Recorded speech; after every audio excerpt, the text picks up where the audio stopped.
Hello भाइयों, अस्सलाम वालेकुम। ये जो लोगों ने सोशल मीडिया पे लोगों को डरा रखा है कि 2 कॉपी करा लो, 3 कॉपी करा लो। ये जनगणना पत्र जो आया है, गणना पत्र जिसे बोल रहे हैं, ये किस तरीके से भरना है? बहुत आसान है, कोई भी मुश्किल नहीं है। लोग सोशल मीडिया पे लोगों ने बहुत ज्यादा डरा रखा है। ये ऐसा करो, वैसा करो, कुछ गलत ना हो जा, कोई कुछ ना हो जा। ऐसा कुछ नहीं है। गलत क्या होगा? इतने बड़े बड़े फॉर्म दे रखे हैं, इतने सारे सारे नंबर। अगर किसी वजह से कोई गलती हो भी गई ना, तो उसे काट के थोड़ा आगे लिख दो।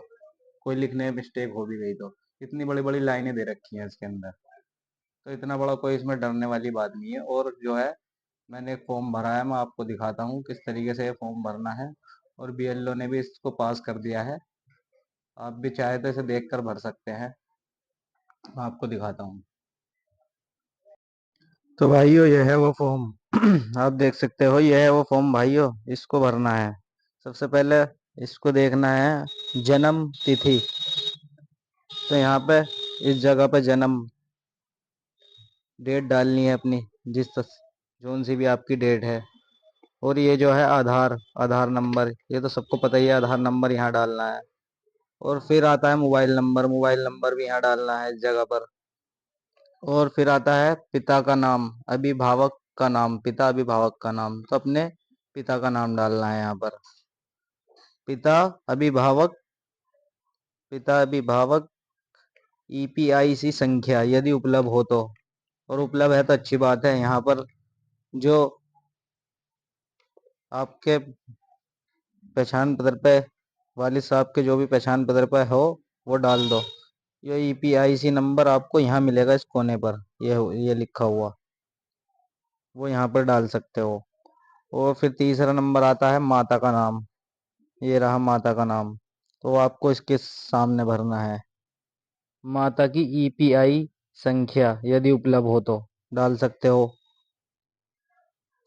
ईपीआई संख्या का मतलब है आपके जो पहचान पत्र पे नंबर है, आईडी नंबर, वो है ये, वो डालना है। पति या पति या पत्नी का नाम यदि लागू हो तो। और अगर कोई लड़का भर रहा है तो अपनी पत्नी का नाम डालेगा, और कोई लड़की लेडीज भर रही है तो अपने पति का नाम डालेगी। तो ये नाम उसका डालना है यहाँ पर इसके सामने ही।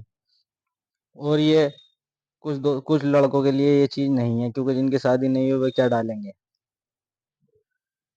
और क्या आ रहा है, पति या पत्नी का नाम पे ईपी, पति या पत्नी के नाम पे ईपीआई संख्या यदि उपलब्ध हो तो उसके जो, उनका जो आधार कार्ड है, आधार कार्ड सॉरी, पहचान पत्र पे जो संख्या है वो उनकी डाल सकते हैं। इससे क्या फायदा होगा? इससे ये फायदा होगा कि शादी से पहले जो आपकी पत्नी की जो वो आती थी, वोट आती थी, वो अपने वालिद के नाम से आती थी।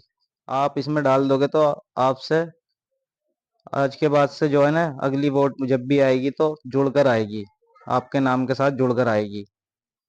ये तो हो गया। और अब जो है ये दो जगह यहाँ दे रखा है, ये है पिछले एसआईआर की मतदाता सूची में विकर्ण। और एक ये है पिछले कॉलम में दिए गए संबंधी का विकर्ण पिछले एसआईआर के अनुसार।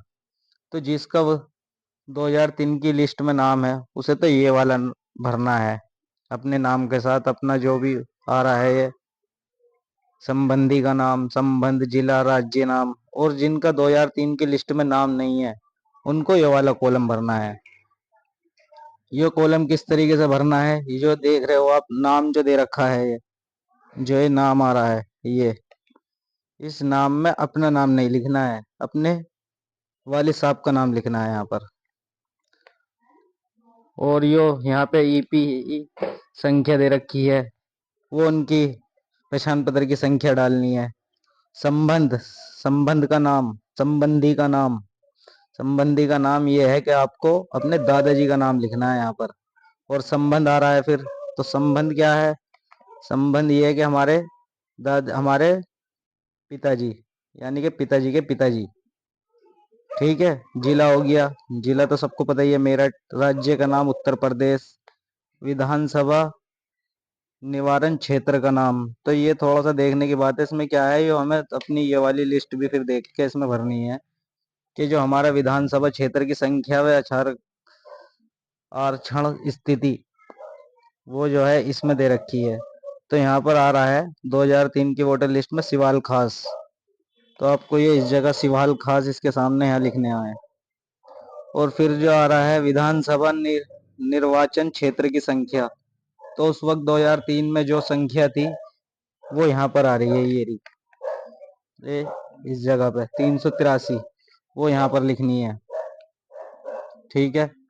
भाग संख्या, ये भाग संख्या है जो आपके पिताजी का वोटर लिस्ट में नाम है उस जगह पर, कि क्या कौन किस जगह पर कौन सा नंबर था। तो ये देखिए, जैसे हमारे वालिद साहब का नाम है तो 818 आ रहा है, आपको यहाँ पर भाग संख्या में 818 डालना है। और ये आ रहा है क्रम संख्या, तो ये भी आपको इसी में देखना है। ये रहा, ये आ रहा है भाग संख्या। तो आपको यहाँ पे 197 आ रहा है तो 197 यहाँ इस जगह पर डालना है।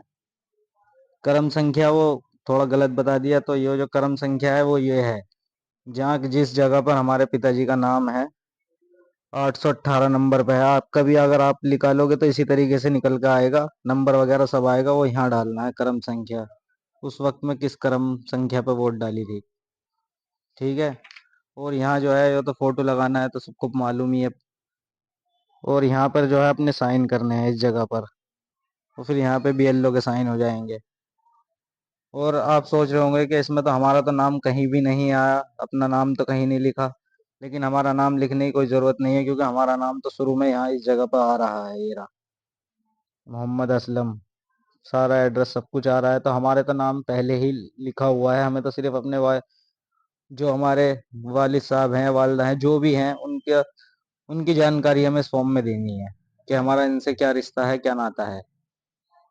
तो आप सबको समझ आ गया होगा, बहुत अच्छे से भरें, कोई घबराहट की बात नहीं है, आराम से इस काम को करें। अब मैं आपको अपना थोड़ा सा ये दिखा देता हूँ कि किस तरीके से भरा गया है। ये देखिए दूसरा फॉर्म, ये रहा, ये मैंने भर दिया है, ये रहा।